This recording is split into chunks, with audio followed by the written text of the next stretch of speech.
Muito bem, abra a sua Bíblia, livro de Atos, capítulo 13.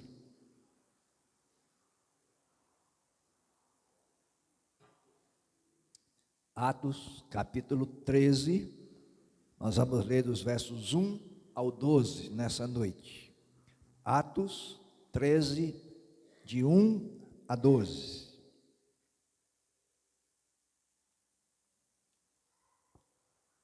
Diz assim a Escritura: havia na igreja de Antioquia profetas e mestres: Barnabé, Simeão, chamado Níger, Lúcio de Cirene, Manaém, que tinha sido criado com Herodes, o tetrarca, e Saulo. Enquanto eles estavam adorando o Senhor e jejuando, o Espírito Santo disse: separe-me agora Barnabé e Saulo, para a obra a que os tenho chamado. Então, jejuando e orando e impondo as mãos sobre eles, os despediram. Barnabé e Saulo, enviados pelo Espírito Santo, foram até Seleucia e dali navegaram para Chipre. Quando chegaram a Salamina, começaram a anunciar a palavra de Deus nas sinagogas judaicas. Tinham também João como auxiliar. Havendo atravessado toda a ilha até Pafos, encontraram um certo judeu de nome Bar-Jesus, que praticava magia e era falso profeta.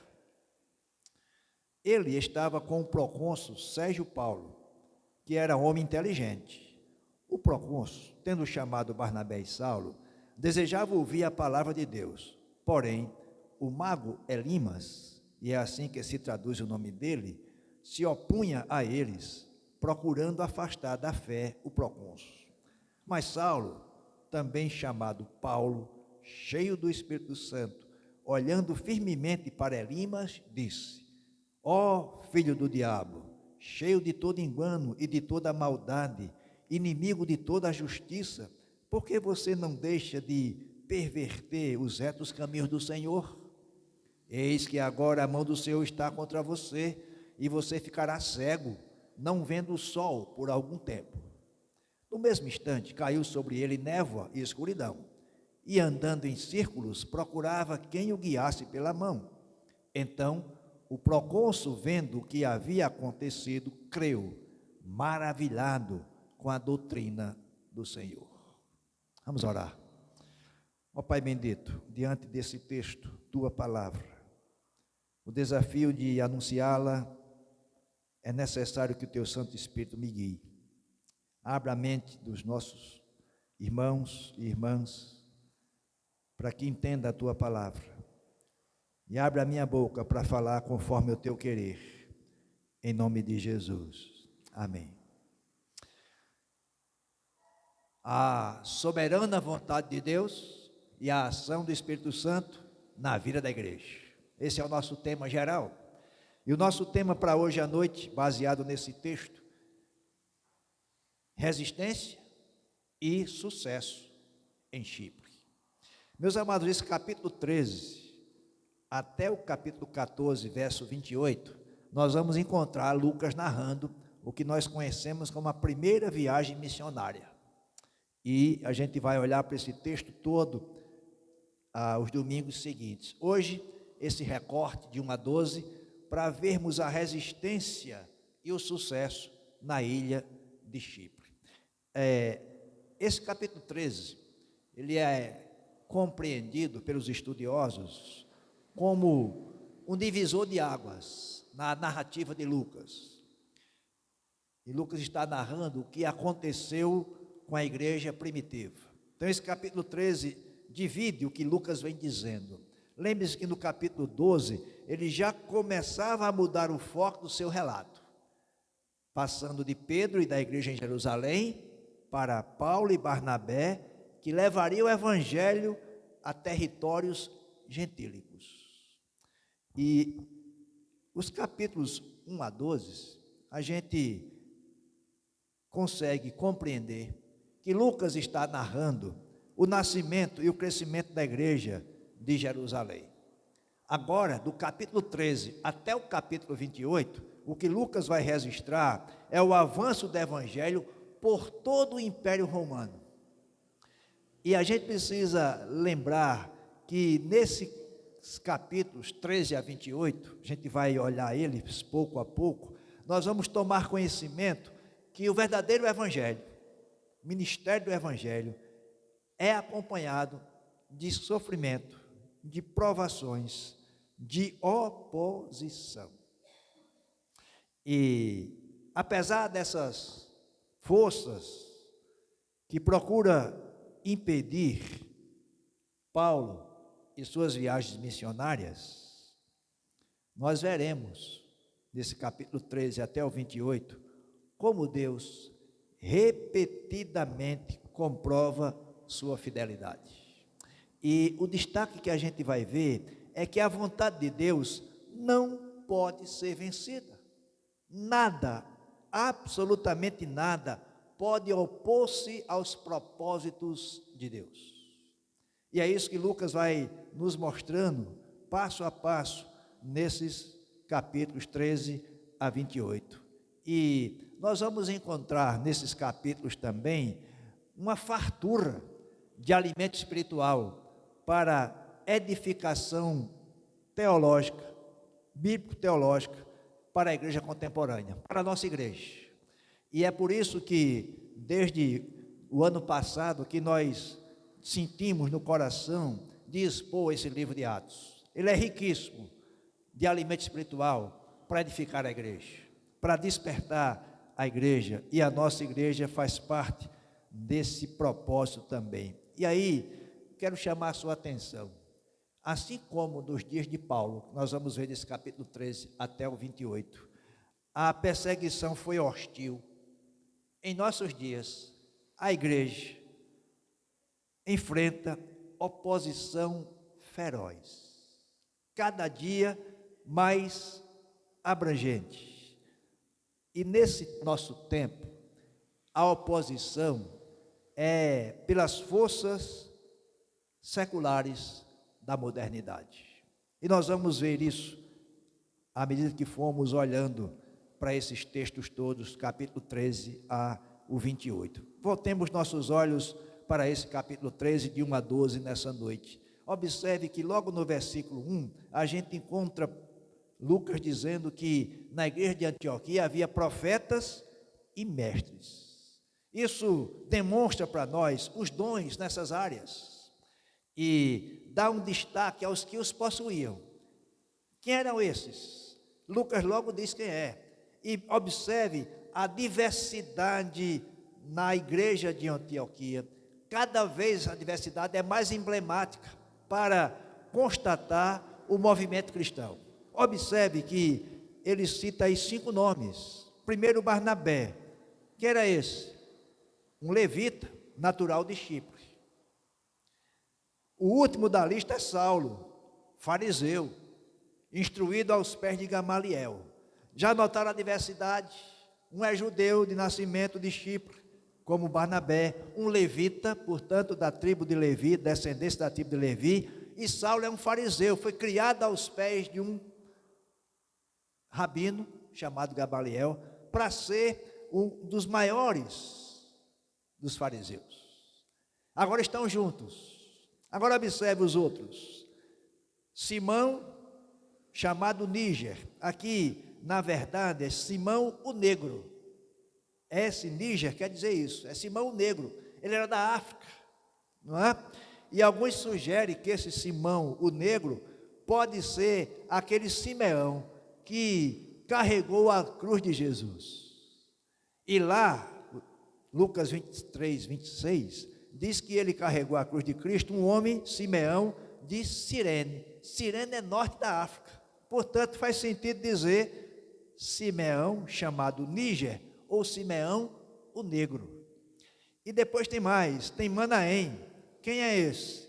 É um amigo de infância de Herodes, foi criado junto com Herodes. Pode ser que na sua tradução você encontre Colasso de Herodes. Essa palavra, o que é esse Colasso? É alguém que foi criado junto, não é? Se alimentou dos mesmos seios que Herodes. Então, por isso que diz aí, era um amigo de infância, foi criado junto de Herodes Antipas. Quem é esse Herodes Antipas? É Herodes que governava 4 regiões: a Judéia, a Galiléia, Samaria e Pérea. Por isso que ele é Herodes o tetrarca, de 4 regiões estava sob o domínio de Herodes. E por fim, diz lá, né, esse Manaém, amigo de Herodes, e Lúcio, que era de Cirene também, ou seja, do norte da África. Meus amados, entendam que esses 5 irmãos aqui alistados por Lucas, eles são classificados como profetas e mestres. Nós não sabemos quem deles era profeta e quem era mestre. Lucas não diz para nós. É provável que eles tivessem esses dons, ou os dois, ou um dos dons, estes 5. Nós não sabemos quem era assim, mas é correto a gente afirmar que os 2, profetas e mestre, são ofícios diferentes. E ambos estão relacionados à palavra, não é? Podendo uma só pessoa ter os 2 ofícios. E, meus amados, qual o destaque aqui para nós? É que essa igreja de Antioquia, ela estudava a palavra de Deus. Por que eu posso afirmar isso? Porque nela tinha profetas e mestres. Ou seja, esses pregam e ensinam a palavra. Mas, amados, é interessante a gente entender que quem dirige a obra missionária é o Espírito Santo. Porque o texto nos diz, no versículo 2, enquanto eles estavam adorando o Senhor e jejuando, o Espírito Santo disse, não é? Me separem agora Barnabé e Saulo para a obra que os tenho chamado. Observe que, portanto, ainda que na igreja tenha pastores e mestres, quem separa para a obra missionária é o Espírito Santo, e ele é livre e soberano na condução dos destinos da igreja. A orientação do Espírito Santo é segundo a palavra, não é a parte dela. Ou seja, não é que a gente olhe para o Espírito Santo e ele vai falar distante do que a palavra diz. Ele fala consonante com essa palavra, até porque ele é o autor dessa palavra. Foi ele que soprou para os homens registrarem. Então, o Espírito Santo fala à igreja por meio dessa palavra. Ele, portanto, manifesta a igreja que está centralizada na palavra. Porque o texto diz que eles estavam adorando o Senhor e jejuando. Ou seja, estavam num momento de culto, celebrando ao Senhor.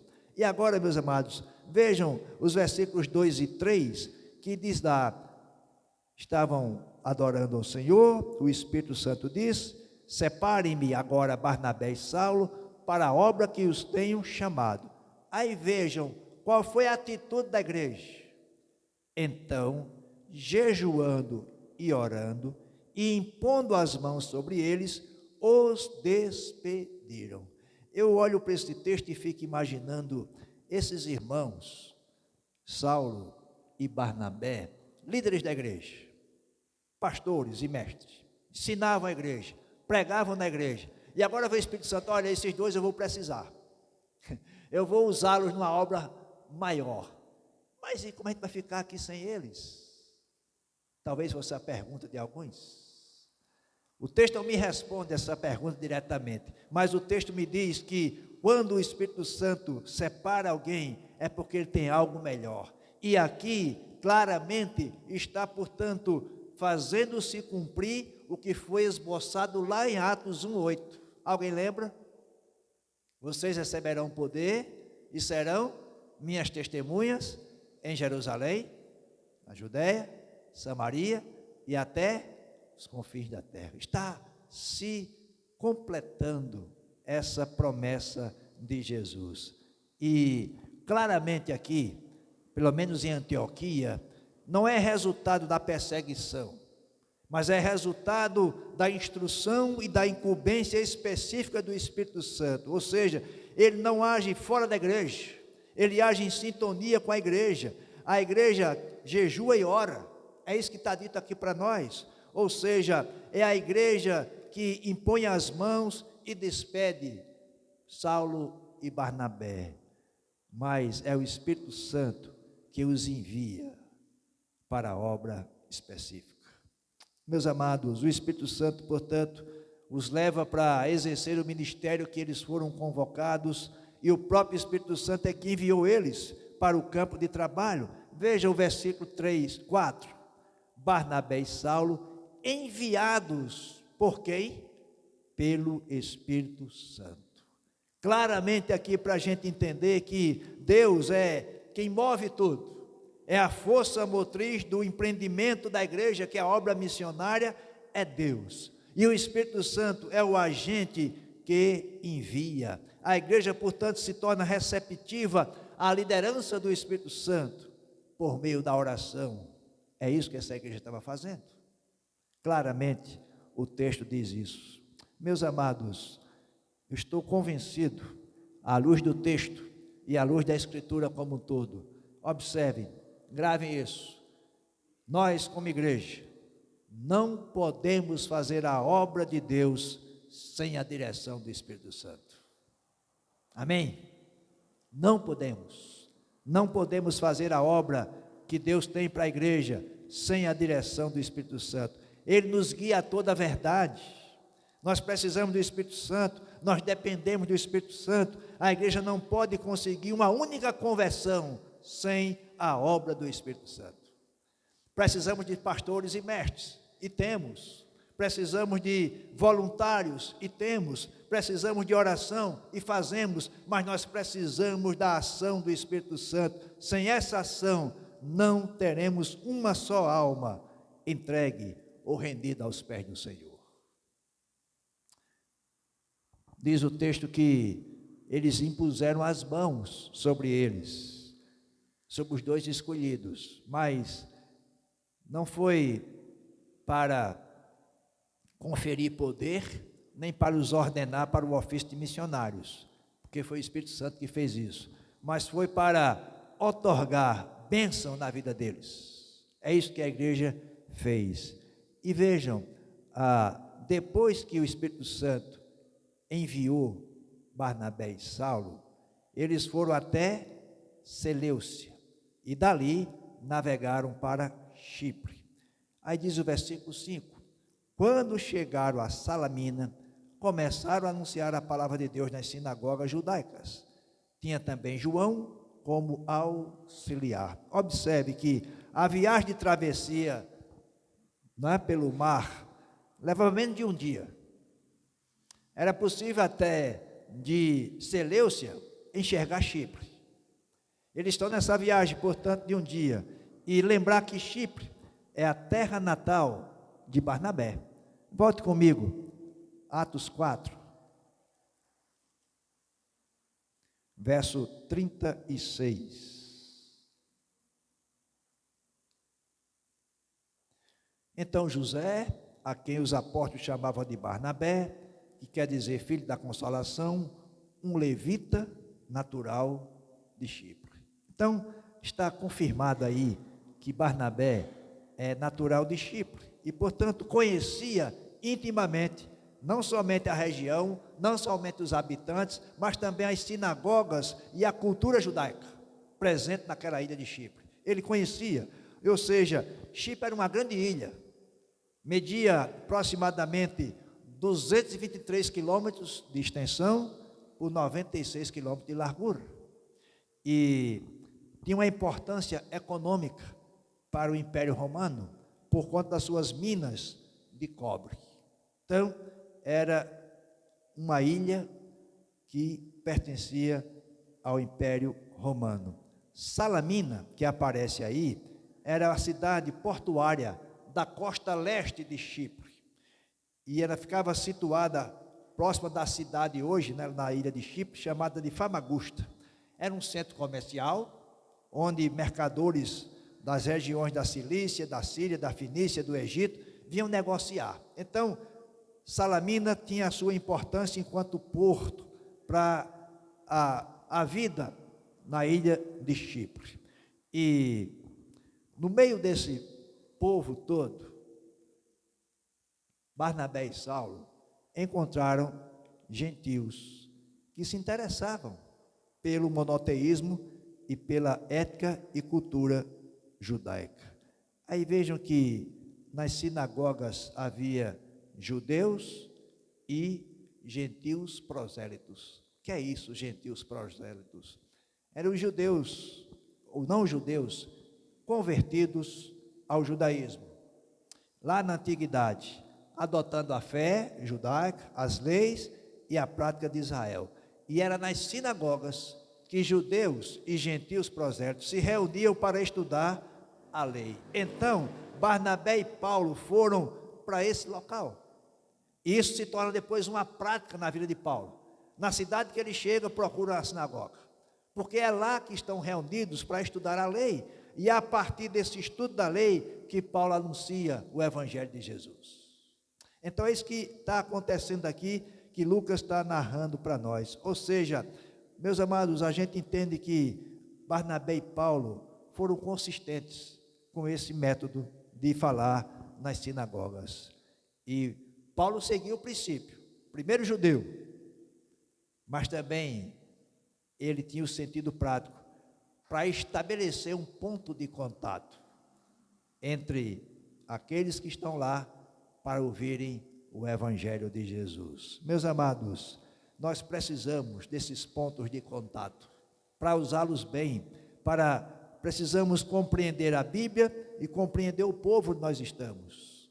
Não é para nos moldar ao povo, mas é para saber quem é esse povo, onde nós estamos, com quem estamos conversando, o que é que nós podemos dizer à luz da palavra de Deus. E vejam, a gente precisa ler as Escrituras para poder anunciar o Evangelho. E diz aí que eles estavam acompanhados de João, como um auxiliar. Aqui João é o João Marcos. Não é? Veja aí capítulo 12, verso 25. Barnabé e Saulo, cumprida a sua missão, voltaram de Jerusalém, trazendo consigo João, também chamado Marcos. Portanto, esse que está aqui, João, como auxiliar, é João Marcos, aquele que escreveu o Evangelho de Marcos, mais tarde. E veja, ele é um auxiliar. O que é que isso quer dizer? Provavelmente era aquele que providenciava material, né? Ou informações que ajudava Paulo e Barnabé na pregação da palavra. É provável que Marcos, ou que João Marcos, também ensinasse e pregasse. É provável. Nós não temos essa informação no texto, mas pelo contexto é possível que ele também fizesse isso. Agora veja os versículos 6 a 8. Qual o destaque que eu quero fazer nesses versículos 6 a 8? É que onde alguém abre a porta para o Evangelho, o diabo cria resistência. Escrevam isso. Onde alguém abre a porta para o Evangelho, onde alguém se abre para o Evangelho, o diabo vem e cria resistência. Observe que diz o versículo 6, havendo atravessado toda a ilha até Pafos, encontraram um certo judeu de nome Bar Jesus, que praticava magia e era falso profeta. Guarde isso aí. Meus amados, o interior da ilha de Chipre é muito montanhosa, muitas montanhas. E Barnabé e Saulo viajaram 160 quilômetros da costa leste para a costa oeste, em direção a Pafos, para evitar essa viagem por dentro da ilha, pelas montanhas. E Pafos era uma cidade também famosa pelas suas edificações. Os prédios, né, de Pafos eram famosos. Também lá tinha um templo dedicado à deusa Afrodite, não é? E lá também era o centro administrativo da ilha, centro administrativo e religioso, onde também ficava a residência do procônsul romano, né, que estava lá e que administrava a cidade. E era uma cidade infame. Por quê? Por causa do culto a Afrodite, ou Vênus, não é, para os romanos, a deusa do amor. Então essa cidade de Pafos, ela era também sinônimo de imoralidade e de luxúria. É lá que Saulo e Barnabé vão chegar. E vejam, por que a gente quer destacar isso? Para mostrar quem é esse Bar Jesus, ou Elimas. Naquela época, a questão da superstição era muito forte. E quase sempre a superstição é um sinal da decadência de uma cultura. E isso acontece no Império Romano, vai seguindo isso. Observe que aqui nesse tempo, os homens de destaque sempre tinham um desses, não é? Magos, ou aqueles que faziam encantamentos e magias. E Bar Jesus, ou Elimas, era o mágico particular de Sérgio Paulo, o procônsul da ilha. E meus amados, diz o texto, vejam, ele estava com o procônsul Sérgio Paulo. Aí veja o destaque que Lucas dá para Sérgio Paulo. Era um homem inteligente. O que é que Lucas quer dizer com isso? Por que ele destaca que Sérgio Paulo é um homem inteligente? Apesar da superstição de ter alguém para ver os seus encantos e as suas magias, Sérgio Paulo quer ouvir a palavra de Deus. Em Lucas diz, é inteligente esse Sérgio Paulo, porque ele está buscando o melhor, que é ouvir a palavra de Deus. Agora observe, ele demonstra esse interesse para ouvir a palavra de Deus. Mas diz o texto aí, o procônsul, tendo chamado Barnabé e Saulo, desejava ouvir a palavra de Deus. Porém, o mago Elimas se opunha a eles, procurando afastar da fé o procônsul. O falso profeta Bar Jesus, ou Elimas, opõe-se aos missionários Barnabé e Paulo. Por quê? Porque ele não queria que Sérgio Paulo ouvisse a mensagem. Por uma razão simples. Ele sabia que essa mensagem do Evangelho transforma vidas. E se Sérgio Paulo fosse transformado, perde o emprego. Eu não preciso mais de um mago. Então ele está olhando para ele mesmo, para se resguardar dessas coisas. Mas tem mais, ele é um falso profeta. E por ser um falso profeta, é um mensageiro do diabo. E envidou todos os esforços para afastar da fé o procônsul. Lembra alguma coisa na história do povo de Deus? Lembra-se de Pedro e o mago Simão, capítulo 8 de Atos. Quando Pedro começa a anunciar, impõe a mão sobre as pessoas, diz, eu quero também esse negócio. Eu até posso comprar esse poder de impor as mãos. E Pedro disse, você não tem parte conosco, saia daqui. Lembram-se de Moisés enfrentando os magos e feiticeiros de Faraó, Êxodo capítulos 7 e 8. Lembram-se de Elias e os sacerdotes profetas de Baal, falsos profetas também, 1 Reis 18. Está lá isso para a gente enxergar que o povo de Deus sempre enfrentou essas oposições. Bar Jesus significa filho de Jesus, ou filho de Josué. E Elima significa o mago.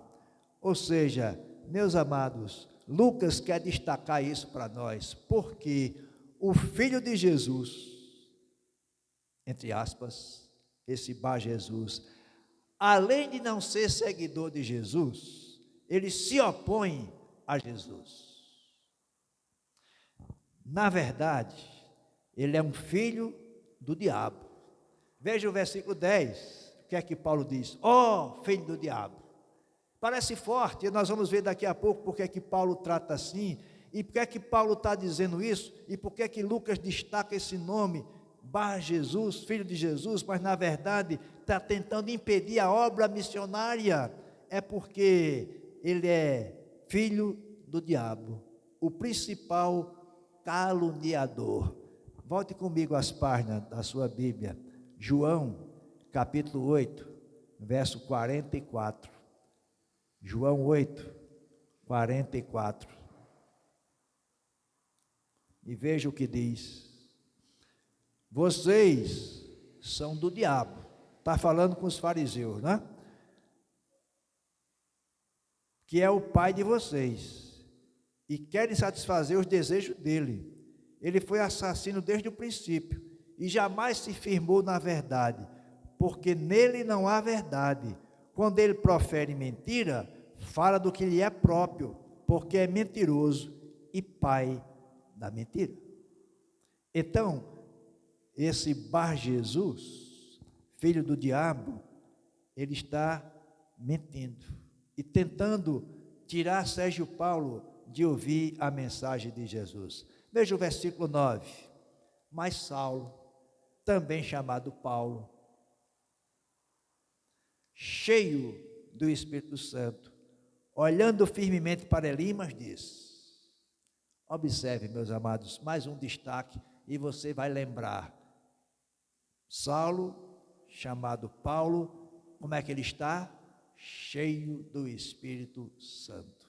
Essa é a constante do livro de Atos, cheios do Espírito Santo. E aí, a gente vai agora mostrar que Lucas vai partir daqui, transformar ou mostrar a figura de Paulo como proeminente na história da igreja no Império Romano ou no mundo gentílico.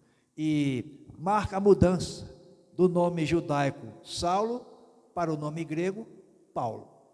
É a mesma pessoa, é o mesmo nome, só que um é hebraico, então Saulo, e o outro é grego, Paulo. E aqui começa a liderança de Paulo na igreja. É nesse momento, então, que Paulo não é mais aquele que acompanha Barnabé. Paulo agora vai se tornar o maior líder do cristianismo, por conta do chamado de Deus. Veja os versículos 10 a 12. Final do 9, né? Olhando firmemente para Elimas, disse: ó filho do diabo, cheio de todo engano e de toda maldade, inimigo de toda a justiça, porque você não deixa de perverter os retos caminhos do Senhor? Eis que agora a mão do Senhor está contra você, e você ficará cego, não vendo o sol por algum tempo. No mesmo instante, caiu sobre ele névoa e escuridão, e andando em círculos, procurava quem o guiasse pela mão. Então, o procônsul, vendo o que havia acontecido, creu, maravilhado com a doutrina do Senhor. O que é que isso vai trazer para nós? Paulo repreende o falso profeta na autoridade de Deus, cheio do Espírito Santo. E observe que na autoridade do Espírito Santo, Paulo repreende esse instrumento do engano. E, meus amados, John Stott diz o seguinte: Deus aplicou ao mago, a Elimas, um castigo sob medida. E por que ele fez isso? Porque aqueles que apresentam a escuridão como luz, e luz como escuridão, não têm direito à luz que origina-se primeiramente, Jesus. É isso que esse Elimas recebeu. A pregação do Evangelho trouxe ou produziu resultados opostos em Pafos. Enquanto o procônsul Sérgio Paulo demonstrava interesse em ouvir a palavra, o mágico, o falso profeta Elimas, oferecia resistência aos missionários. Ele é um falso profeta. Bar Jesus significa filho de Jesus. Paulo lhe chama de filho do diabo. Paulo estava cheio do Espírito Santo, Elimas cheio de engano e de malícia. Paulo representava Jesus, o falso profeta Elimas representava o diabo. O falso profeta, o filho do diabo, resiste ao Espírito Santo como um espírito satânico, mas não é páreo para esse Espírito Santo, logo é derrotado. Observe que Deus faz cair sobre ele um castigo impactante, e ele faz assim com todos quantos se levantarem ou quiserem ser obstáculo para a sua missão.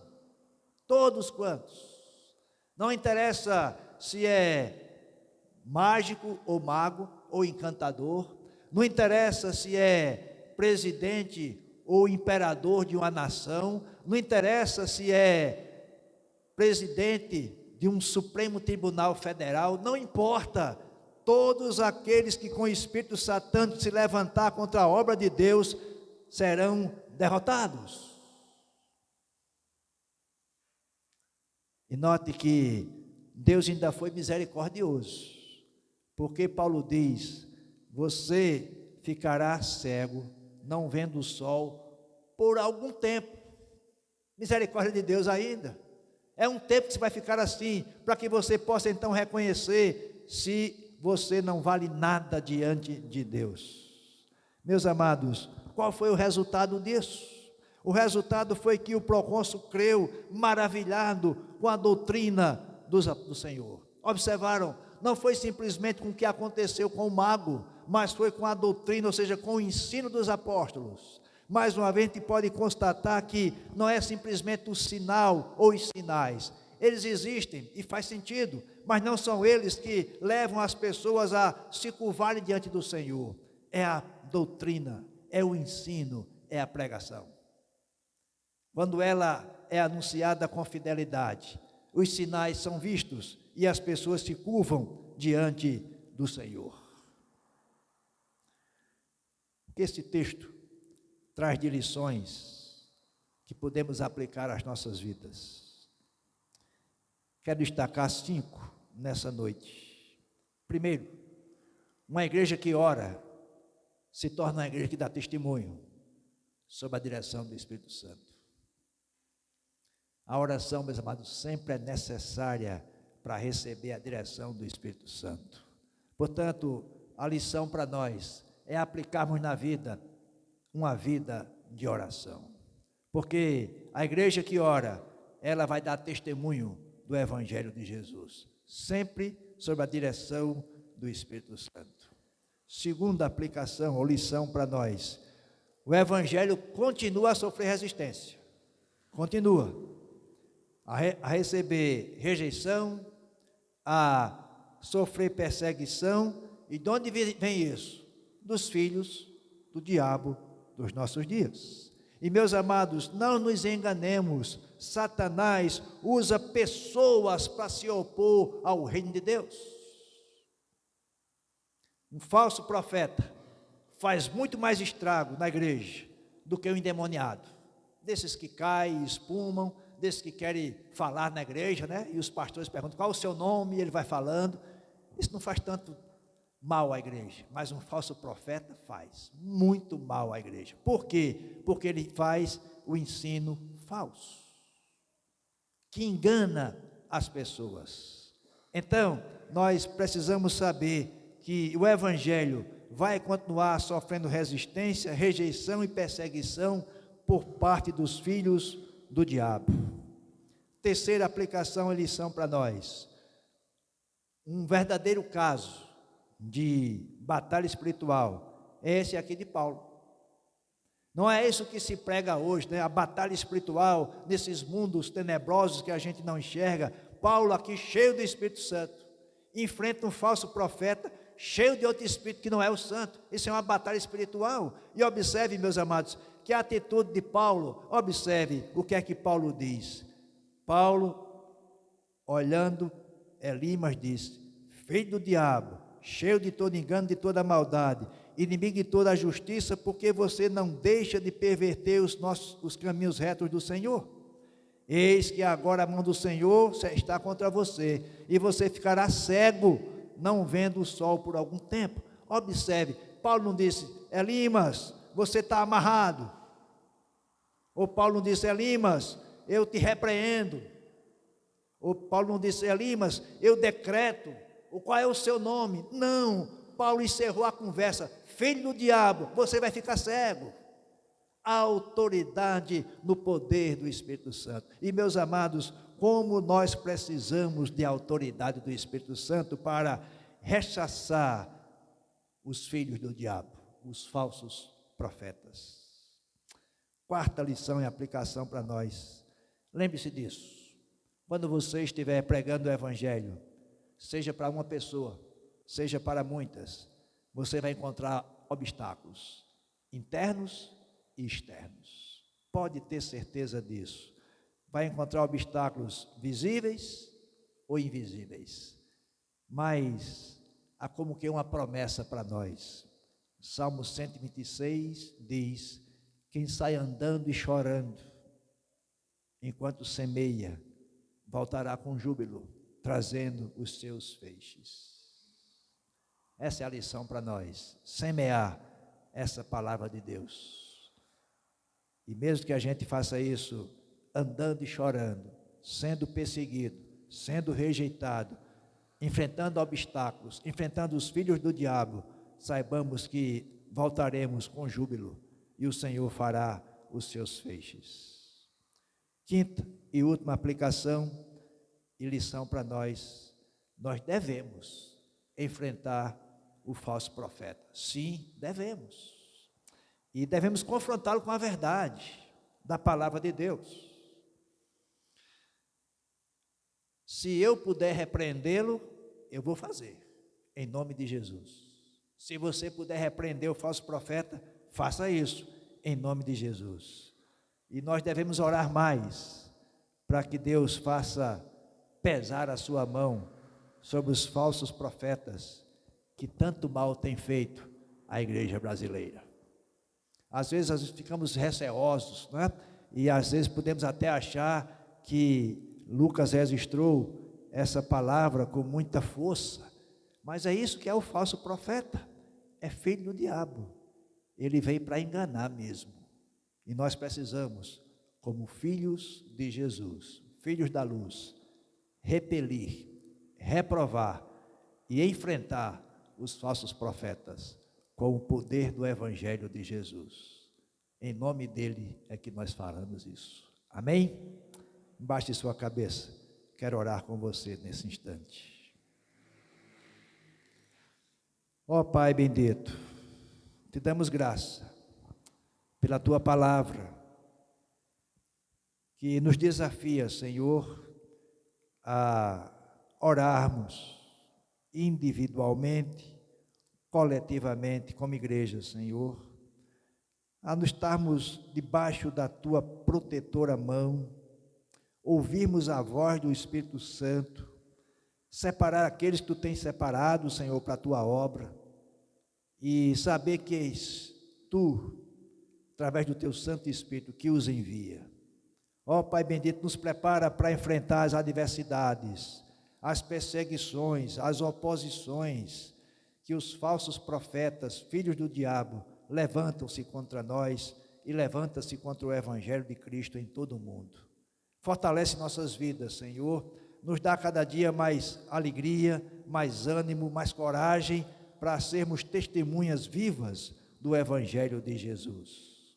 E que tu acrescentes àqueles que tu tens para acrescentar à nossa igreja, em nome de Jesus. Amém. Vamos passar.